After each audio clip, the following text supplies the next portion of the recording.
Mob TV. I want to amplify that we believe that there's a possibility that the international community can be brought to bear, the UN, from the Declaration of Human Rights all the way through. This is a very, very serious matter. There's something that I didn't mention and I hesitate to mention because I am not Nigerian, although I think Dr. Lloyd has bestowed upon me the honorary title of Nigeria Man. And we had a conversation. It wasn't heated, but he acted like he was going to revoke my Nigeria Man credentials, causing my 13-year-old son, who was in the car with me, to be very distraught. He said, "Dad, you have to stay a Nigeria Man." But talking about children, when I was a little boy, when I was 7 years old, growing up in the middle of nowhere, Florida, in a swamp, closest town was 30 miles away. The first thing that happened in the world that brought to bear to me that maybe things weren't always right, maybe things weren't always good, wasn't the Vietnam War. Because I was in the South. It was correct and just, and we were the warriors. It was the Biafra War. And I remember very distinctly thinking, this just isn't right. This isn't right. This is a great people. It is a great nation. There was a country.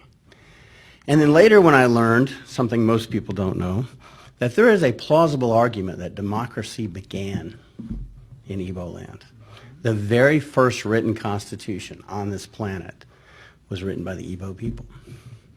The very first democracy that involved self-governance, that worked for everybody, not just the Greek wealthy, but everybody, was in Igbo land. And the very first democracy that permitted women leaders was in Igbo land. The West, Europe, we were still in the Dark Ages.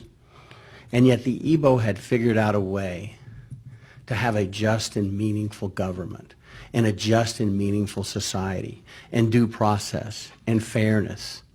And to this day, you see a great many Igbo leaders that are women.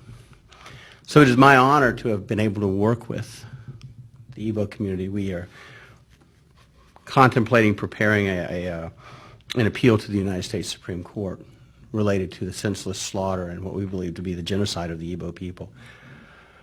To bring this full circle, that has been going on since 2016, overseen by the APC.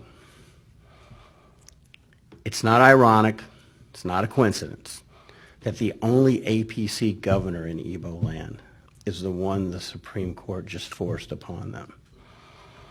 Not ironic, not a coincidence. Nigeria has just been placed with a visa ban, as everyone knows. That's not the United States picking on Nigeria. That is the United States seeing Nigeria, the Nigeria that exists now. Not the historic Nigeria, not the hopes of 1960, not the hopes of Iransi, not the hopes of the three founders, not the hopes back to the 900s. That's what Nigeria has become. And unless it gets better, it of course is going to get worse. It cannot get better unless the judiciary can be a bulwark against the corruption, against the senseless slaughter, the genocide, the tribal hatred, the regional issues of one part of the country gets to have the oil, one part of the country gets to grow the food, the other part of the country gets to have the finance and the business, and then the rest of the country gets to have the guns and the power and tells the rest of the country what to do or else they will perish. That's just the start.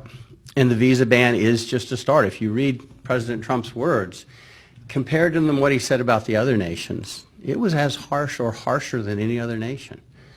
He did not write this, or this wasn't written as though it were addressed to a strategic and historic ally.